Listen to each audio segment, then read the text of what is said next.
Welcome back to Property Pairings, episode 10. We've officially made the double digits. Wow. I know. It's kind of cool that it's like both in the same week, too. Yeah. It's like 9 and 10, so you don't even have to wait extra time. Well, people will, but I'm Eric Kinzler. Mike Pavone. Hey. I don't know what this was. I don't know. It seemed like it needed an A after it. What's like a fun Italian thing you can say after that? I only know the curse words. Okay, yeah, that's nice. I can't use those. No. I mostly just listen to whatever my grandpa would say when I was growing up. Mm-hmm. We were started early today. Mm-hmm. Well, we both have closings today. I mean, let's be honest. Eric started on Tuesday. Or Monday, actually. I didn't Let's discuss really. what you brought for food to this thing. Okay. So, I stopped by the Monroe Fred Meyer. Bear in mind, this is his little bit of a reset. Take a break for a minute. Just he's been working real hard. Needed a little, 3 days to decompress. Yep. There's been a lot of stress. So, I bought 3 different kinds of cheeses, some prosciutto, some crackers. That sounds fancier than I thought it was. I don't know why you're I was surprised. expecting like out of a can. No. No, okay. No. That would be me. Walking around. Bottle of Don Julio, 1942. Not like the tall one, just like short one. Still.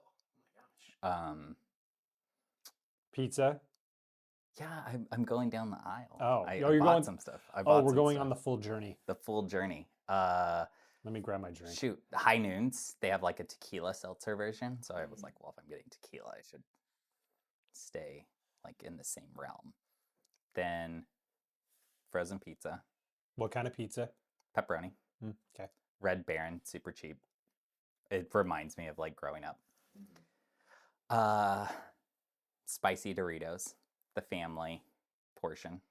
And then But like which spicy? Because like were they just the spicy nacho? Spicy nacho. Okay. Spicy nacho, yeah. Reminds me of my childhood. And then sour gummy worms.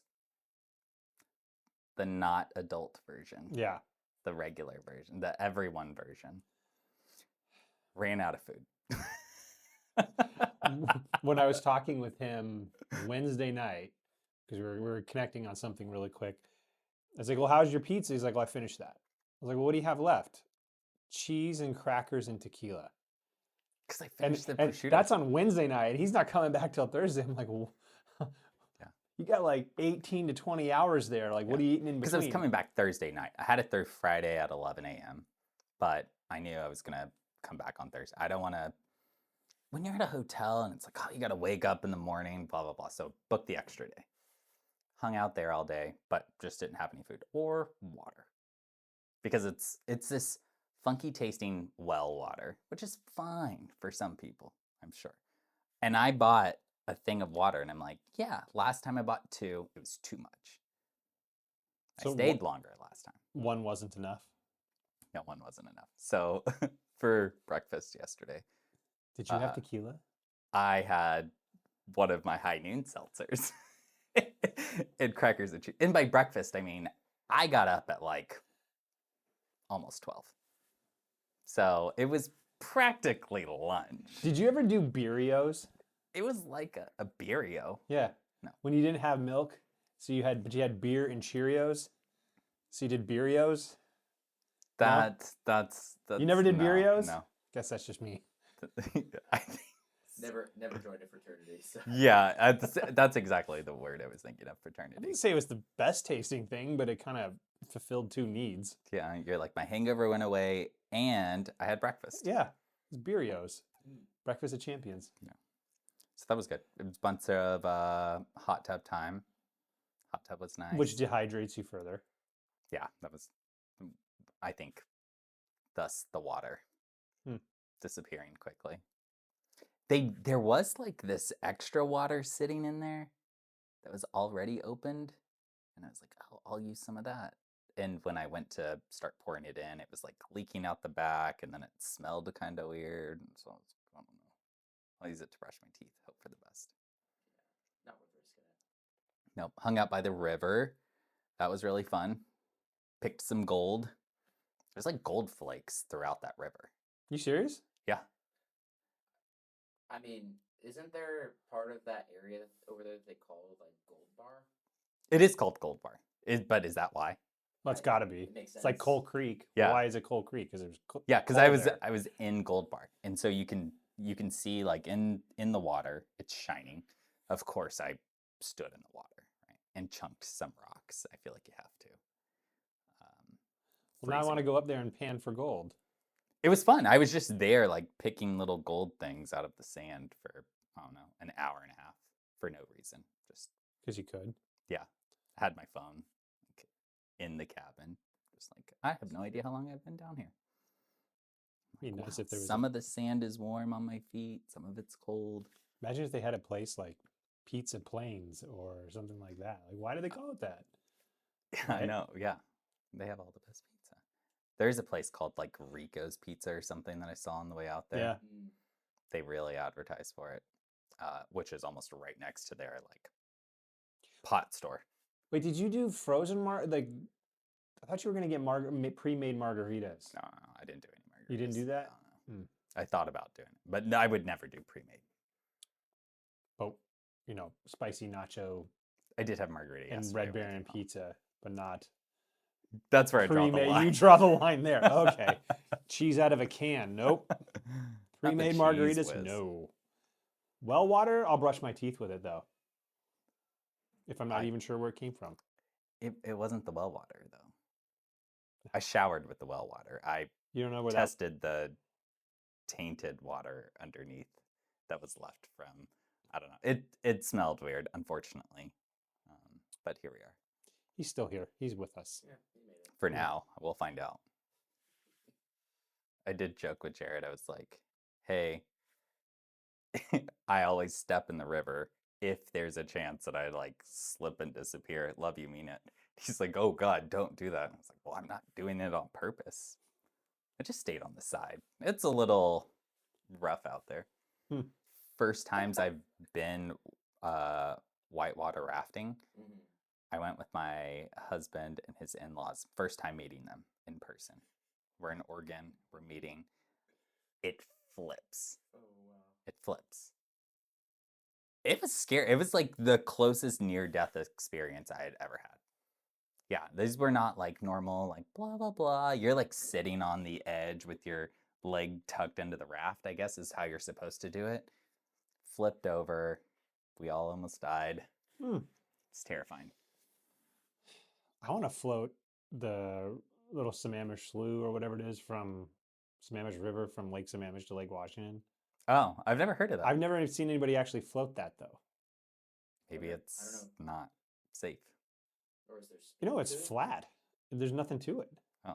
There's no rapids, no nothing. It's just goes north and kind of hooks around through Kenmore and comes back out into the lake right there.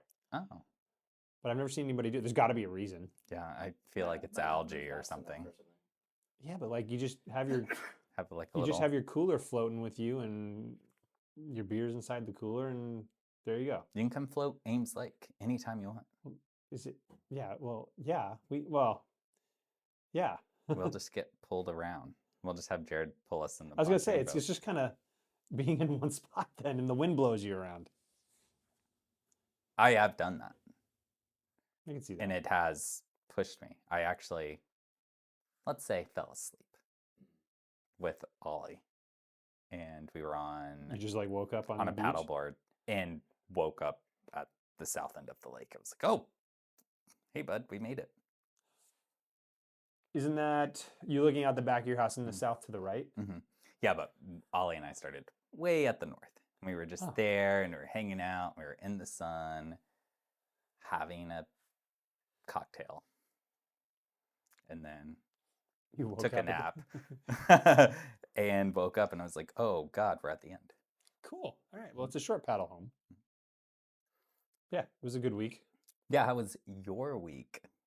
sans Eric, he like got everything under contract. I should leave more often. It's kind of how it works. It's either I get everything under contract when I'm gone on vacation, or somebody else is gone on vacation, or I'm dealing with fires I got to put out. This time it just happened to be more the former, not the latter. So we sold a listing, got a client under contract. That was a buy, and then actually rented out one of my properties for a lot more than what I was previously renting it out for. So that's always nice. Just like boom, boom, boom. Yeah. And then double closing. So that's nice. That's our first time in 5 years that we've actually closed on the same day on a property, on properties. That's why we start early. Yeah. Oh yeah. As soon as you get the release to record. The pour that he poured, it was like up to here. I was like, cool. Well, your glass, the circumference is smaller. So they were still the same height pour for both of us, and he's got a bigger glass. Celebrating. As you should. Still have to do my open house today, but that'll be okay. Yeah, you'll figure it out. Well, just have Jared put out the signs, and then you just have to go home and walk 10 feet. Conveniently, they're already in his car. Uh-oh. Love you, bye. Yeah, love you, mean it. Thank you. Did you do any like upgrades to the rental property in order, or you just natural price increases? Both, but I mean, we had actually bought the home to live in it, and that's kind of been our MO with homes is buy one and then you renovate it and you move on to the next one. You keep it as investment. So we'd actually planned to stay there without really a plan to transition out of it. So we spent the extra money, siding and roof and insulation, windows, floors, ripped out walls, remodeled kitchens, bathrooms, a whole 9 yards. Yeah. And then we decided to have a third kid. So then a 3-bedroom really didn't work. So then we moved on to the house we're in, but that one, we won't get rid of that one. We put too much blood, sweat, and tears in that one. But it's always rented really well because it shows really well. So yeah, it's Rambler. Like the remodel is really nice, and it's bulletproof because being a Rambler, like you can appeal to the entire cross section of potential buyers or renters. You know, people who are looking maybe to avoid steps for one reason or another. Like you don't have any of that when you go to that house. It's just straight shot in and straight shot out, and it's easy to move around in there. So we always kind of thought from a future proofing perspective. I'm already old, but when I get older, you've bought Ramblers except for your. We're already future proofed. Yeah. So trying to get him to move out to the valley. I like it out there. I really like it out there. It's my 5-year goal. To be out there and not on Ames Lake? No, to get you guys out there. Oh, yeah. Yeah, put it on my goal list. We do very well a little on our bit goals. Closer.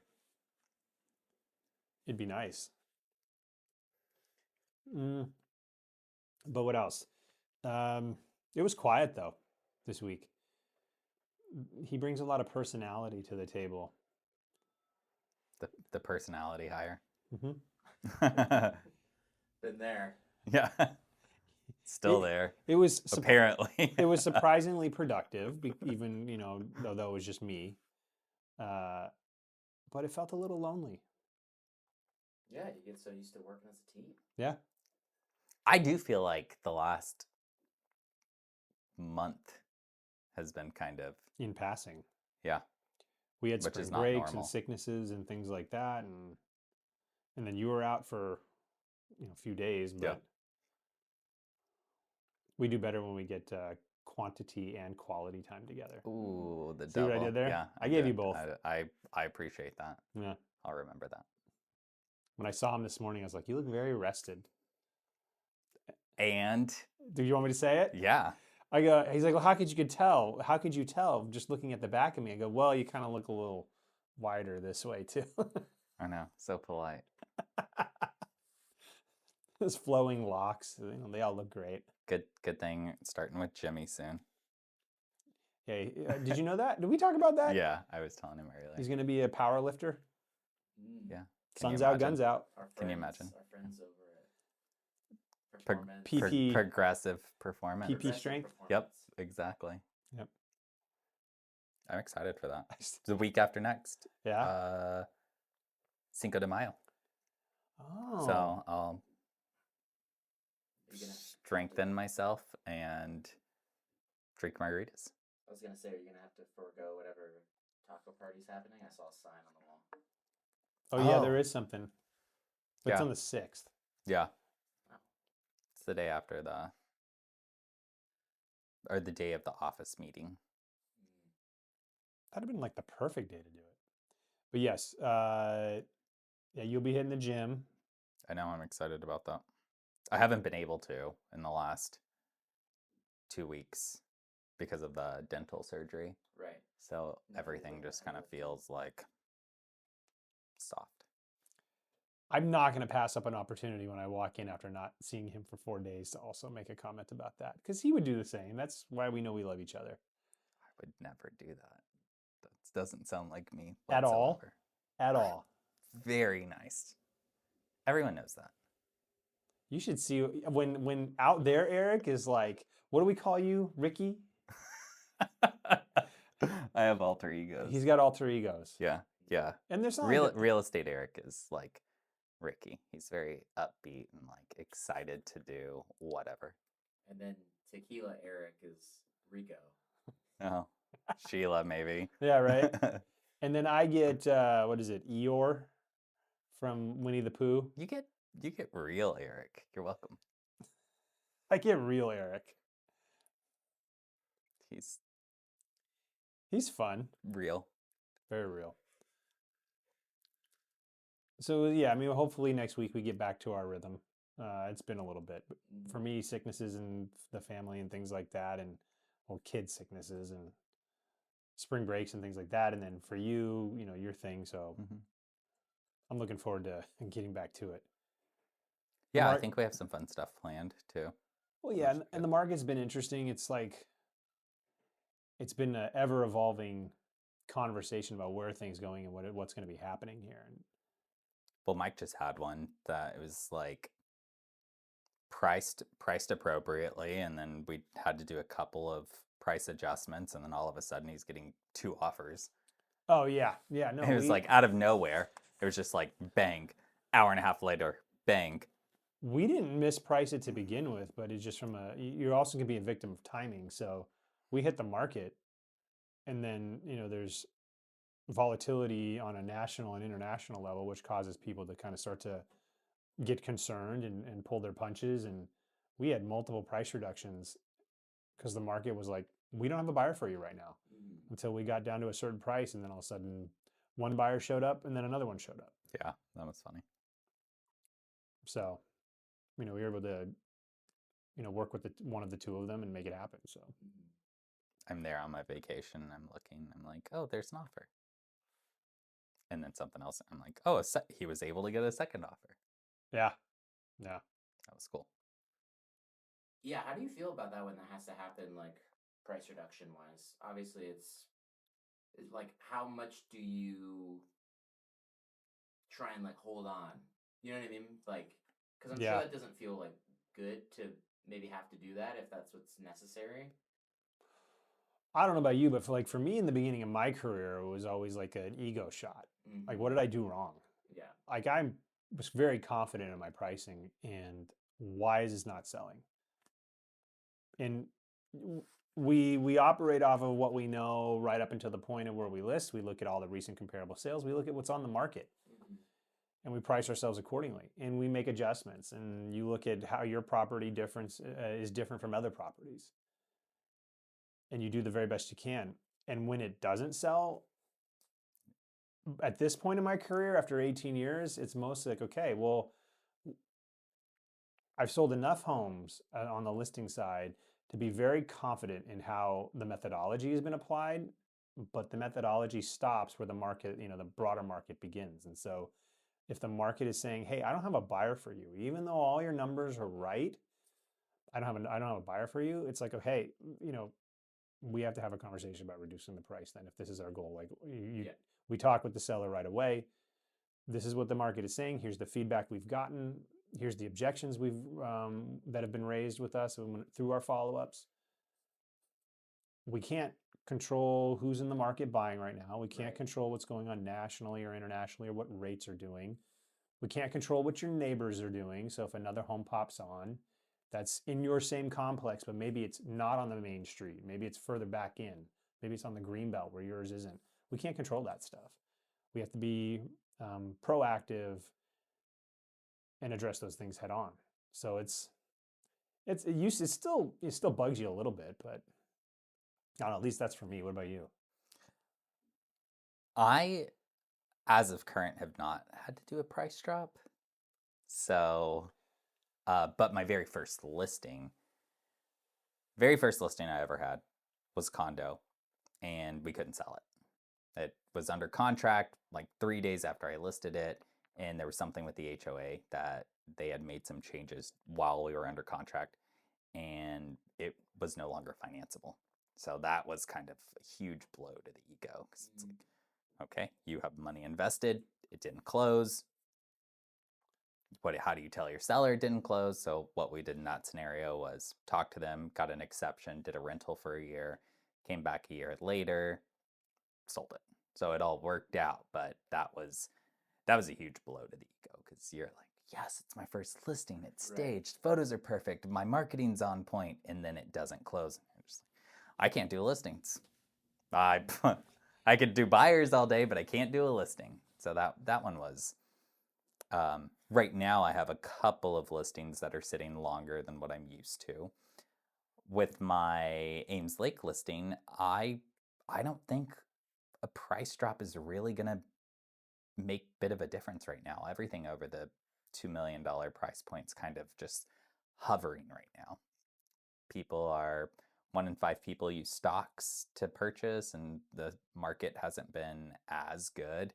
The day I listed, plummet. So, we're gonna hold firm. I'm still doing open houses. People are still coming through. There's still interest. It's just getting the right person. So Yeah.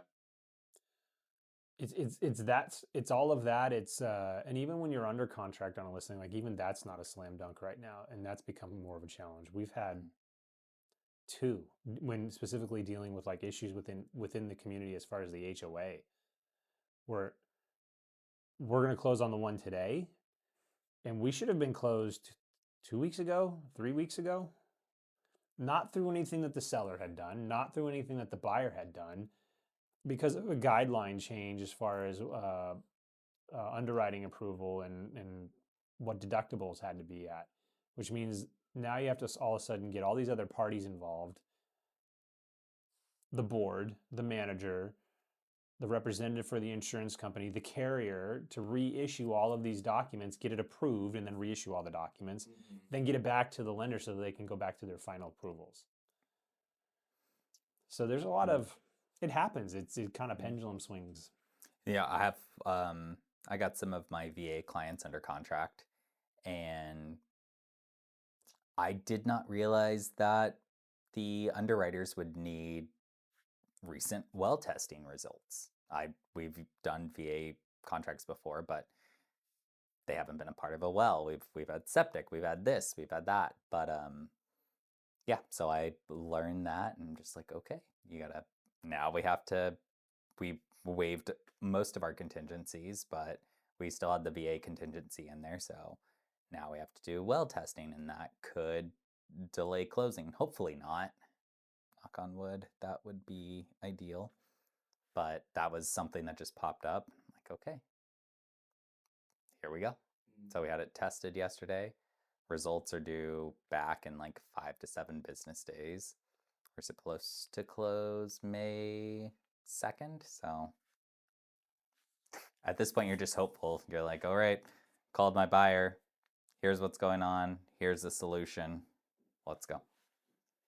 But to your question, the market is not static, and you want to like set your North Star to something, and just as long as I stay focused on that point, and everything can kind of wash up against me, but as long as all of a sudden, if you're there, and then all of a sudden now that it's over, the star that you're trying to index off of is now off your right shoulder or your left shoulder. You're like, oh, okay, now I got to pivot this way, and now the seas are moving at a different angle, and the wind's blowing at a different angle, and you just have to adapt. Yeah.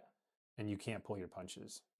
Have you guys had listings where like you have a buyer under contract, or maybe it's a contingent sort of thing, and then buyer backs out or something falls through? Like, how does that affect things moving forward with the way that it maybe sits on the market, or interest after that? Have people kind of moved on in their mind that were previously interested in it because they were like, oh, you already have a buyer? Okay. It's all of the above. Yeah, it's hard to get a backup offer sometimes because I think some of it's ego, but at the same time, it's just like, no, we don't want to sit as a backup, especially if you're doing contingent. Yeah. Contingent, I mean, some of those work out, but yeah, if you don't sell the house, then you're kind of out of luck. So sometimes taking the other offer that just has financing contingency versus selling your home, and it's 20 grand less, is worth it. Well, and there's a lot of other layers to peel at too. I mean, you could have somebody that's written an offer subject to an inspection contingency, and then they bail. Yep. It's fairly easy to get out on a contract, for example, on an inspection contingency, which is why in the market that we're in right now, we try very hard to eliminate these contingencies. It eliminates outs. We do pre-inspections. We try to cure those concerns as soon as possible so that when they make their offer, it's as clean as possible. But if someone does that, kind of to the original part of your question, is like, we have to have a conversation about whether how this is going to damage you. You go off market, you come back on, you'll see in the remarks, buyer's financing failed. It's not a problem with the house, but you can try to put that stuff in there. Does the general public see it? No, it's in the marketing remarks for the brokers themselves. Yep, pending inspection. And then it comes back and it's like, buyer didn't even have an inspection, withdrew before doing their inspection. It's like, no one else sees that. You, like, if you're looking on Zillow and you're like, hey, well, oh, it went pending inspection. Oh, it's back on. Oh, it went pending inspection. Oh, it's back on. You're just going to be like, something's wrong with it. Actually, from the clients down in California, the ones that are coming up here, there was a home that I went and previewed this week, and they were like, hey, I got a question on this one. What, and what's going on? Why did it go off market and come back on? And I had to go into the remarks and look at the history there and say, oh, well, they very clearly state buyer's financing failed. So it's the home has got unfortunately has got a little bit of a scarlet letter against it now. And for a buyer, you see that home come back, it's kind of good for them because you can apply the screws a little bit more on the seller then, and you have potentially more latitude there. And we've done that. But when you're representing the seller, it sucks. Yeah. Yeah. And buyer's financing, like when you're reviewing offers and you see their pre-approval, you call up the lender and you're like, hey, how's it going? And like, great. They've been employed at Microsoft for 7.5 years, blah, blah, blah. She's been working at Zillow or wherever. And so you're like, okay, yeah, this seems strong. When you call them and they're like, oh, they're well qualified. They've only been here for about 3 months, and people are getting laid off right now. So it's something to consider. So financing could have fallen through for those people because they got laid off and now they don't qualify. Yeah. Well, that's something that, I think that we do very well. And there's a combination because of how long we've been in the business, that we've had the opportunity and the luxury of seeing various types of markets. If you're relatively new to the real estate market as a buyer or a seller, or you maybe you're buying your first place, or maybe you've bought a home, or in the past 5 to 7 years, you haven't seen the kind of market that we could potentially be going into. We have. And so when it comes to navigating those potential landmines, we already have that experience there for you. Right. We can move that conversation to make sure that we address, hey, from an expectation management standpoint, these are the outside factors that are going to be influencing us, and here's the risks we run when it comes to pricing or not doing a pre-inspection, or we have a couple offers in front of us, and when comparing them, here's the difference. It's not purely just seller and, how much am I making? Mhm. There's other things that go into this. And unfortunately, we have the luxury of having seen ups and downs in markets, and pretty substantial ups and downs. That's kind of where we excel. Mhm. Now I'm kind of nervous because that was really like the only offer. So now it's like, how long, right? I think all these like questions start to seep in. Well, doubts, yeah, and things like that into, my process or my methodology. Yeah. What do I tell everyone we've ever had on board? Like, get a thick skin as quickly as possible. Mhm. Yeah. Don't quite. I mean, it's easy to say. Don't question yourself. Like, if Yeah. you're in it for the right reasons and you're doing the things it sounds like he's doing, your process is dialed. So the things that are probably causing this are outside of the things you control. And as Right. soon as you make that mental transition, makes that part a lot easier Mhm. to navigate with your clients. Like, hey, we have done X, Y, and Z. It's not us. Yeah. It's out there. And so we have to adapt to that. Mhm. Yeah. Mike always says, like, give yourself the day. Mhm. And then you get the day to feel your feels about whatever's going on. And it's like, you can't do anything else. So Yeah. you give yourself the day. And Go then get you move on. nachos, Nachos, margarita. margarita, Yeah. drink a scotch.